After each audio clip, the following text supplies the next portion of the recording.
Wow. Can you believe that talking about pessaries and prolapse has been so successful? I've been asked to get Georgia, my fanny physio, back again. Georgia, you're back. Yay. Yes, I am. I got some pessaries to show you. You bought toys with you. You've bought some pessaries to show. So what we're going to do in this episode, we're going to talk more in depth about the actual pessaries. And we're also I've asked Georgia to talk into the examination, internal and external, because it's pretty real and it's great for women to understand what it's about. So I've been to gynos in the past. It's different, Georgia. Yes, so I'm going to talk you through what happens externally and internally because it's very different to what happens when you go and see a gynecologist. Yeah, and you make us feel super relaxed. So for those of you who have YouTube, you'll want to know she's not going to examine me live on video. No. But you might want to go to my YouTube channel, go and search Healthy Life Hacks on YouTube and check us out because she's going to play show and tell with a bunch of stuff too. All right, let's dive into this episode. I'm excited. Takes nothing to keep me amused, Georgia. It's great to have you back. Nice to be back. I was I looking know you forward 6 to months it. ago, and look, now we're talking about fannies on.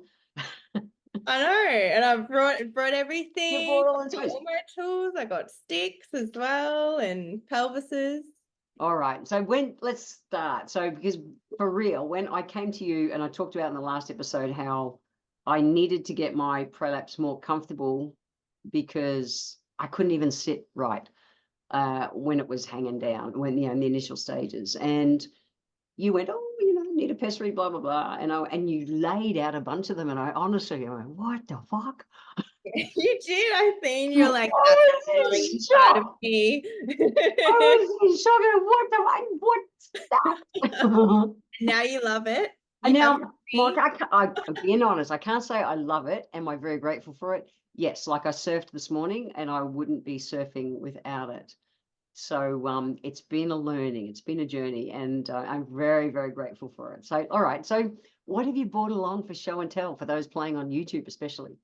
Okay, so at last podcast, we talked about how there's different types of prolapse. So you can have a front wall of the vagina dropping down, and that's often the bladder pressing into the vagina.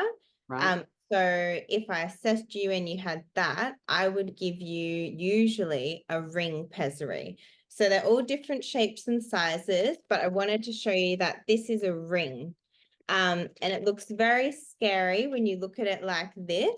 But they're actually quite squishy, so I can squeeze it. So you can make You it made a quite silicone, small. yeah. So it's And you like can you insert it like a tampon, hey? yeah, like a tampon. So you press it in and then it pops open inside. And like I So said, what's that holding back? That's holding back that wall, that front yeah, wall. wall. For those So who are just listening, it's a round donut looking thing, what, inch and a half across, something like that, because they come in different sizes. yeah, all different sizes. I have Yeah. another ring here to show you as well. See, it's a little bit smaller. Right. But these are the two that I probably give out most frequently, these sizes. But I also have a large one to show you. Right. Don't Yeah. look at So that. it's a My eyes line water. but when you think about it, depending Yes. on the type of person, if you're needing support, you're going to need something that fills that space. And because So babies squash out of there. It all exactly. big because you've had a baby Yeah. squash out. I haven't had a baby squash out between my legs, which is another thing. I've never birthed a child, yet I got a prolapse. Yes. And so There are different sizes. if I gave you something really tiny and you needed this large size, it would just fall out and it wouldn't be doing what it's supposed to do. So that's holding back the front wall, that donut Yes. kind of size, shape, ring size. Then usually if you have a uterine, so you've got your vaginal walls and then Yep. you've got the uterus and the cervix at the top. Yep. If that's descending, then I would usually, this one looks scary, give But that's you, what mine's done. Isn't that what my prolapse is? yes, a Gellhorn or a cube. Cube. I've got the cube. I've got the magic cube. I'm glad Now, you didn't give me that other scary one. yes, now I gave you the cube because it's easier, I find, for you to insert and remove. Yeah. Whereas this one is more so for someone if they want to leave it in for a couple of months, which Right. you we Adamant didn't I want to didn't. go there. No So way. yeah, depending on the type of client you have. So someone would be like, oh, that's amazing. I don't want to deal with it. I want to leave it there for a couple of months. Then I would go more towards this shape. Right. But you can see as well that it's quite easy to squish. Yeah, And they are pop squishy. it. They are pliable silicon. And Yeah, even the cube one I've got, definitely it squeezes. yeah. And so like quite easy for me to squeeze. And then Um, if you show, it's got like that one, the one I've got, it's got like a there's a silicon little loop off the string. bottom that works Yes, like a string on a tampon. So it's easy out as well. yes. Yeah. So they are the pessaries. Ta-da! All right, let's talk. And so please don't be scared of them. Honestly, I was shocked. This whole everything for me was, I was oblivious to it. I never thought I would be one to get a prolapse. And so my mind had never gone there. I'd never looked at it, researched, totally aware it can happen, knew none of the mechanics of it. And when you pulled them out, I honestly went, what the fuck? Yeah, but I showed you them all and You you did. felt them and you got to see that they're actually quite pliable. So we actually spoke about it first A and then long time. Yeah. yes. And for you, because you'd already been assessed by Sarah, your other fanny physio, Yes. you knew exactly what you're coming for. But Yeah. with most other people, I send them home to think about it, and then they come back next time. We have another discussion and make sure that's the path we want to go on. Yeah. And then we spend the whole session making sure it's the right size and that it's comfortable and that you can put it in and take it out yourself. Yeah. Okay.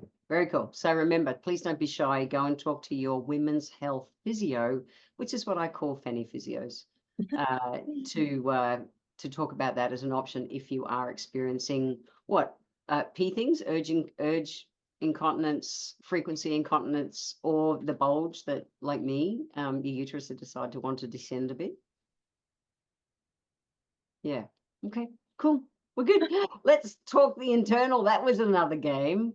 So Yeah. I initially had an internal with Sarah, my other fanny physio, and then had an internal with you as well. And you both use the same system. So we wanted to talk about the internal. So you've brought body bits along. Yes, I have a model for you. Perfect. Um, Yeah, I'm going to shut up. It's all yours. Talk us through okay. an internal. So after we've gone through all of the muscles and you understand in detail the anatomy of the pelvic floor, then I do an external examination first. So this is an exam where I just visually look. So we separate the labia and we visually want to look, and in my head, I'm anatomically thinking of this muscle. So one important measure that we do take is a measure from the anus up to your urethra, which is what happens at the urethra, Jen? So we pee. Yes, good. So Oh, I we thought that was going to be a trick question. no, well, some people don't know that. Oh, okay. Yeah, All right. make sure everyone understands that. Okay. So we actually use this little stick here. We measure from the anus to your urethra. Yep. And we get you to squeeze your pelvic floor. And I want to see how much of a squeeze you have and how much the pelvic floor shortens. And then I also get you to push down and I want to see how much it lengthens. And just by doing an external examination, we can tell, do you have a good quality squeeze? Is your pelvic floor too tense? Or are we seeing that there's too much stretch? So Right. that's the external part. Okay, cool. Okay, so that's the external. Yes, you've measured my bits. Yeah. I can honestly, I'm a very out lesbian. I might have been with a few women over time. No, I've never had a ruler there. Just sharing. Yeah, so it's exciting for you. I know. It is gonna go- actually, as a naturopath, it's incredibly interesting to understand this part of the body that I knew nothing about. Yeah. Yes, and that's what I love is I'm like, you're gonna go home having learned something new about yourself. Yeah. All right. Um, Keep going. Let's go. so from there, making sure you feel comfortable, then we go on to doing the internal examination. And so the uterus is in the way here, but you can see that the pelvic floor also goes the whole way around the pelvis. Okay, so if you're playing along, or if you want to play along and look at the video, which we've creating, go to YouTube and check it. Yeah, watch So it. the deep pelvic floor goes all the way through the inside of the pelvis. Yep. Your bladder sits at the front of it, uterus in the middle, bowel at the back. So when we do an internal examination, we're just going a little bit deeper onto the muscles, and I'm feeling the strength, how long you can hold for, and how fast you can squeeze and relax your pelvic floor. Yep. And then I also get you to do a bit of a bear down, and I want to see what's happening at the front wall of the vagina and the back wall, and also at the top of the vagina. Is there movement? And if there is, how much? And going off that examination, that determines what we do for treatment.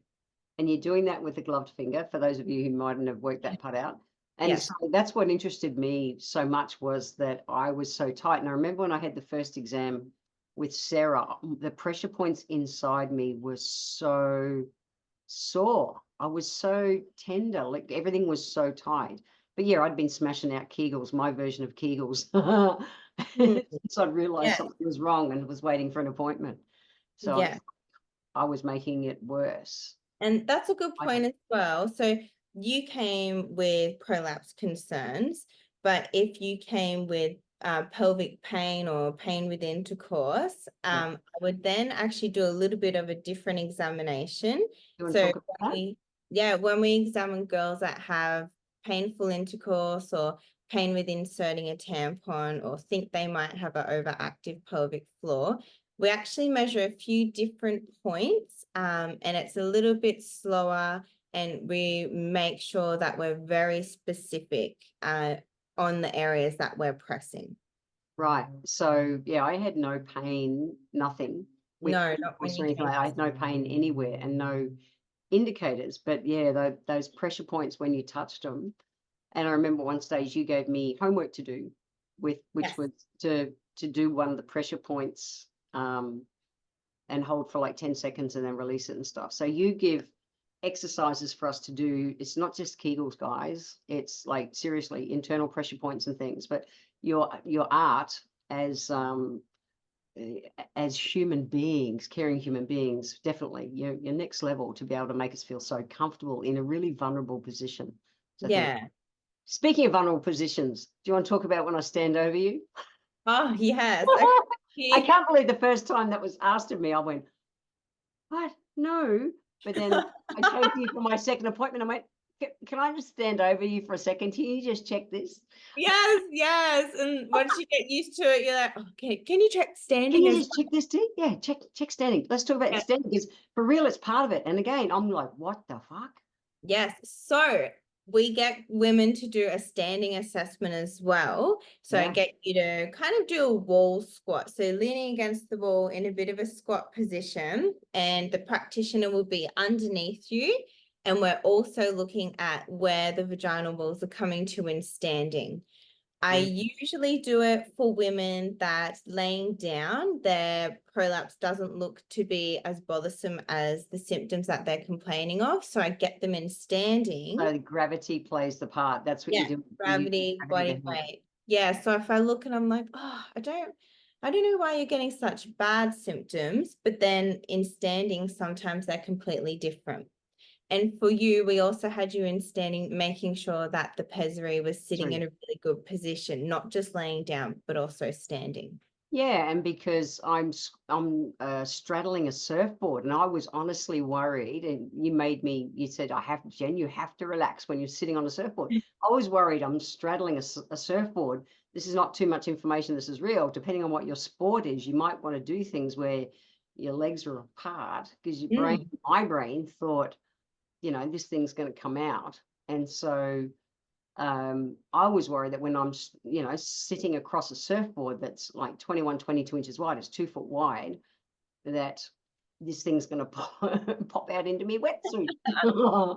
Yeah. So that's why I take a whole appointment to make sure that we've given you the right size and the right shape.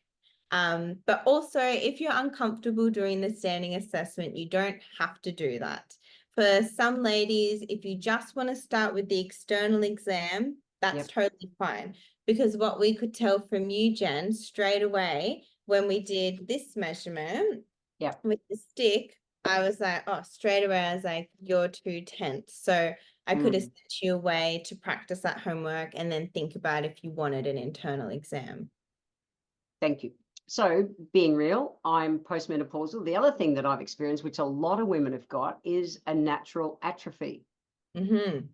And so, you know, you showed me different pictures and to explain what's, you know, I've got a natural atrophy as well. And as a naturopath, we're meant to have that decrease in estrogen. And so it's a natural thing that happens. And I'll talk about lube too, because you also got me using a cool lube, which I love. For those who are listening along, it's called Olive and Bee, or Bee and Olive, Olive and Bee. She's got one there you can show. It's excellent. As a naturopath, it's beeswax and olive oil. Because when it first started happening, there it is, it's called Olive and Bee. You introduced me to that. That's been a lifesaver because I went like to the chemist shop and because imagine part of my body that was meant to be inside was outside. And it literally, I couldn't walk, was walking like a crab. It was pinching all the time. And the discomfort that was what was horrible, the discomfort with that and sitting.